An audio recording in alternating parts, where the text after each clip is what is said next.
Now, motherfuckers, in the 10th round of the Blitz World Championship under 20, I faced my friend Darrell from Costa Rica. So let's analyze the game. I go with the white pieces. He opened with d4. I chose the semi-slav defense. To play this game, knight f3, knight f6, c4, c6. During the game, I was playing Ninja semi-slav more or less. Only yes, semi-slav and Ninja. Okay, e3 here. Knight e3 was more common, but e3 was a good move. Bishop f5, knight c3, e6. Here knight h4 was the main theory. Here black has two moves, or bishop d6 or bishop e4, f3. Plus, knight takes e4 was bad for because d takes e4, and this knight is misplaced on h4, f3, bishop d6, knight g6, h6, and here we reach a difficult position that I played many times in the past. There are many theories here. The white plan was queen b3, bishop d2, sometimes, sorry, white plan, I don't know what I say. Queen b3, bishop d2, long castle, or sometimes g3, king f2. The white king sometimes goes to f2, sometimes goes to castle. Okay, but let's go with the game, bishop d2. And here I should have played h6, having the a7 square for the bishop, or simply bishop b7. To after 94 react with the same bishop b4, f3, bishop d6, and here take on c4 or c5. I have queen c7, b5, 97. But my favorite move here was h6 to respond knight h4 with bishop a7. That's my favorite move. Or maybe bishop b4. I don't know, maybe bishop b4 to then go to h7. But okay, I think the bishop a7 was good too. Both moves looks good. Instead of that, I play knight b7, simply developing the pieces. Of course, I know that my opponents can play knight h4, but here, knight h4 was stronger than in the last position because here I should play bishop g6. Because after bishop b4, he have f6, bishop here, and here white have c takes d5. And in this type of position with black, in the line with knight h4, bishop b4, f3, bishop g6, was better to maintain the knight on b8 because after c takes, you can recapture with the c pawn and this knight goes to c6 if the knight was on b8. But here the knight on d7 was misplaced. For that reason here black should play knight d5, but here white is slightly better. So for that reason here knight b7 was bad because here knight h4 I should play bishop d6 with a small concession. But okay, playable. Castle and I finally play h6, avoiding knight h4. Knight d4 was good too. Yeah, develop the bishop. But okay, h6 is fine. Bishop d3 was other option here. I can take on develop the bishop or simply take on c4. But okay, b3 was not bad. Bishop d6, bishop b2, but the machine prefer bishop d3 a little bit. Because b3, bishop d6, good. I place well the pieces. Bishop b2, castle, and rook a8. I was placing simply normal the pieces. And after bishop d3, here I trade more or less fast on d3. But the machine say that I can simply play queen d7, queen e7, holding everything. And yes, black is slightly better here, especially because the b2 bishop is worse. For example, here black have two good bishops and white only have one. And here the only important thing that you should do with black is avoid white to play a4. If white manages to play a4, is is good for white. But if you stop the breakthrough d4, black is going to be fine. Or if maybe sorry, maybe with black you can play e5 in one moment. But for the moment, I thought that it was most important to defend d4. But wait, queen e7 gives me a small advantage. Instead of that, I play bishop d3, queen d3, and here important move e5. Because if not, white is going to play e4. And sometimes the semi-slav used to be a race to see how plays e4 or e5 first. Normally, the player who break on e4 or e5 first, it's going to have the advantage, especially if you make with white, because you used to have a better position. But okay, I play e5 to move, d takes e5, knight takes, knight e5, bishop takes, rook a b1. The idea of that move was simply defend the bishop. Maybe even I don't like so much rook b1 because I thought that was a little bit passive. But okay, he's defending the bishop. And here I decided to try, who was good.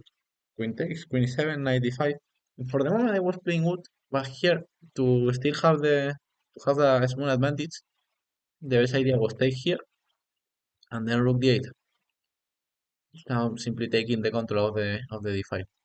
It's not an incredible advantage, but black is pressing here because simply have the control of the d5 and black have his pieces a little bit more coordinated. Instead of that, I chose knight d5, who is a bad move because I'm not making nothing with the knight on d5. I should take control. Sorry, I should take control of the d5, not simply place a knight in the center who is not making anything.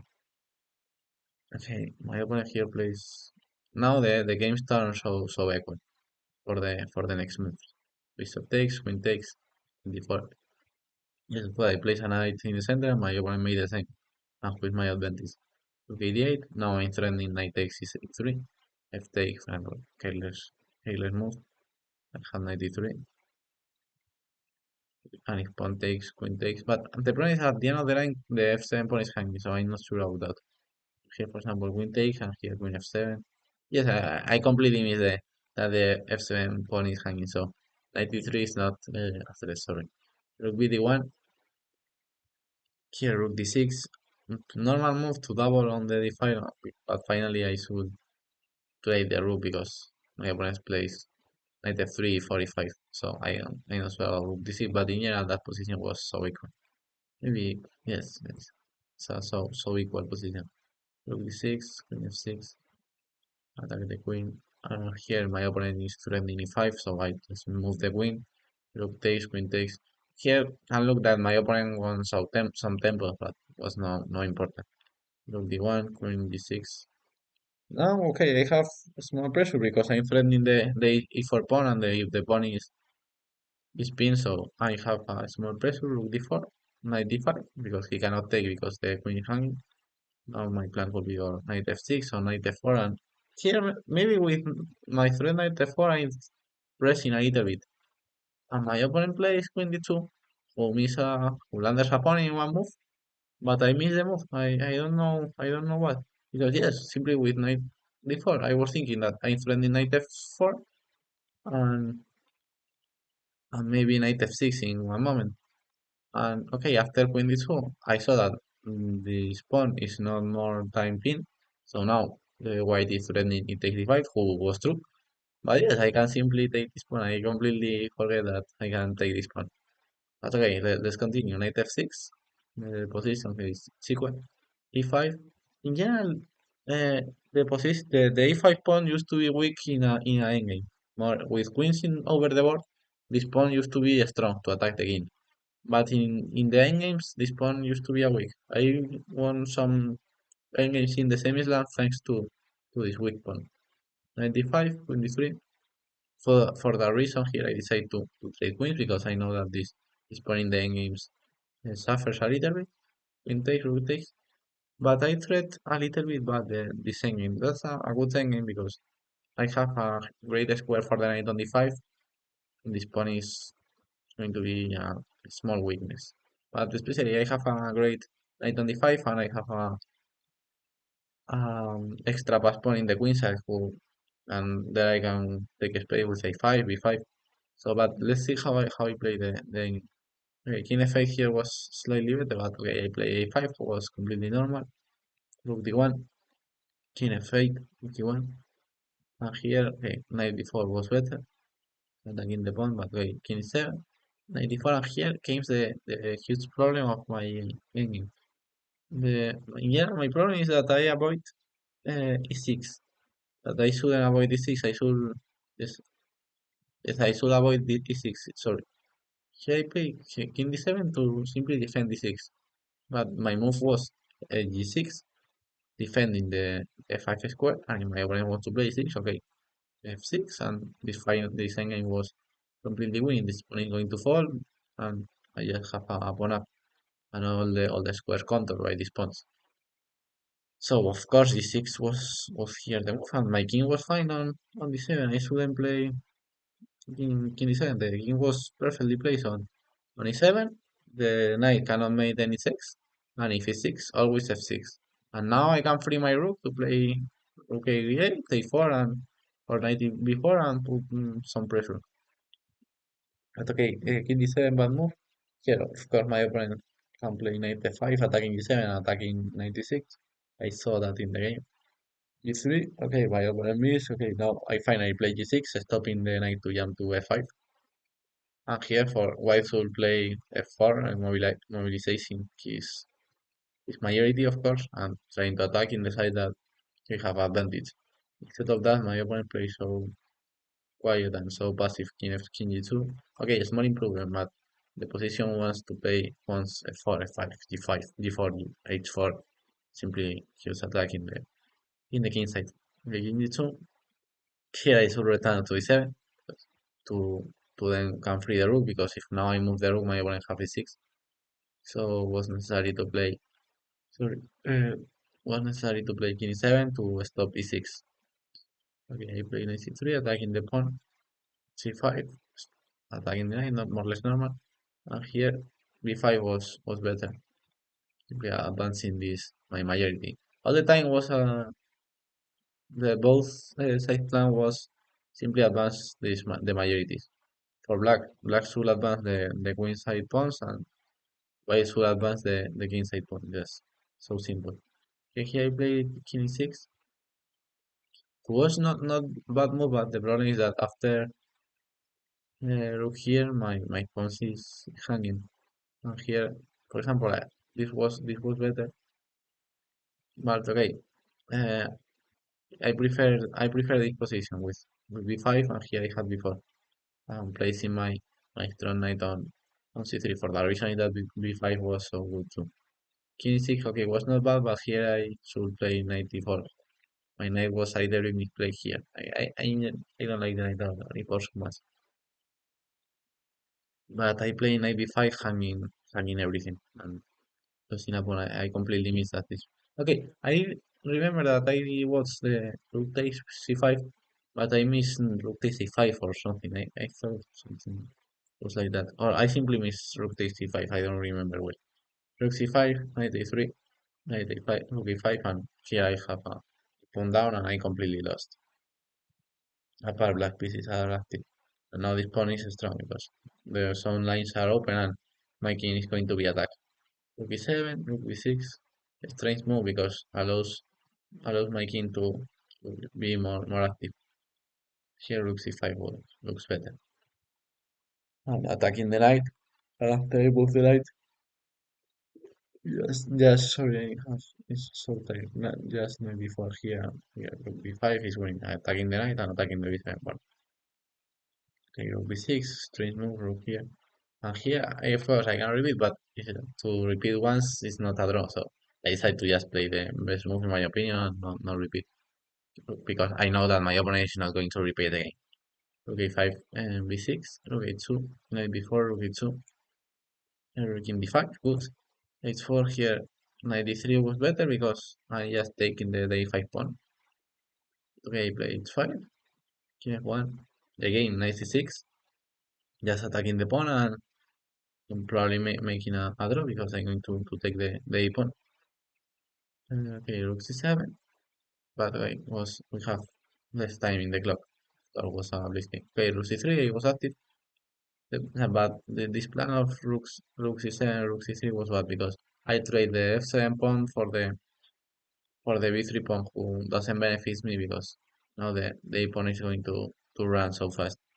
I make that to just okay, try to find some counterplay, and okay, accept that white is winning, but at least I have a pass pawn on b6. But the problem is that simply with 96 I'm recovering the pawn. Okay, rook c7, king to b3, takes 96, 96. Okay, here I'm attacking the pawn normal, but my opponent chose instead of maybe I don't know e6 can be a possibility. My opponent plays knight g5, just blundering the pawn knight b5, but I miss that I can take this pawn. That's the second one, the fourth time in the game that I can take the pawn and I miss. But okay, I miss that move and I play b5, b6, 97, and here my opponent's easy win was just rook d2, king c6, and rook d7, simple. And now yes, I can resign after that. But my opponents start to panic. I don't know, play knight f7 before. Yeah, of course, why to still be good? For example, rook e5. But now he is still panicking more. And he plays knight h8. Because the knight is not making nothing here. I play rook c3. With the idea of b3, of course. And now maybe with the knight on h8, the idea can be knight here, but I can take here e6, take, and maybe b3.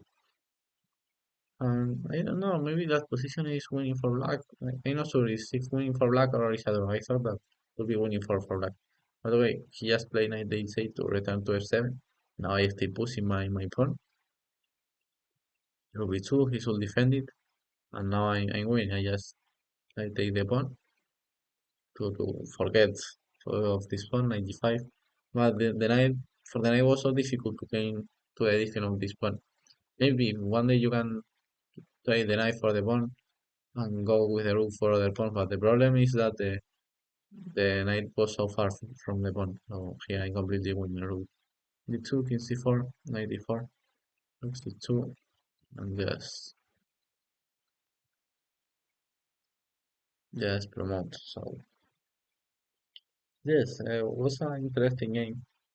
The first part was more equal. I have some interesting moment of where I can have a small advantage, like 27 here with a small advantage, and then if I could move, of course. And here I can play take and rook a8 with another small advantage. But after that, the game turns so equal. Yes, the game turns so equal. In this moment, I can take on 24. But okay, after it's a good endgame, I manage so bad this endgame. I have a great endgame to try to show a good technique. And okay, this endgame is not a black advantage, but I have my play, and if I show good technique, I could take this this game. But I play so bad.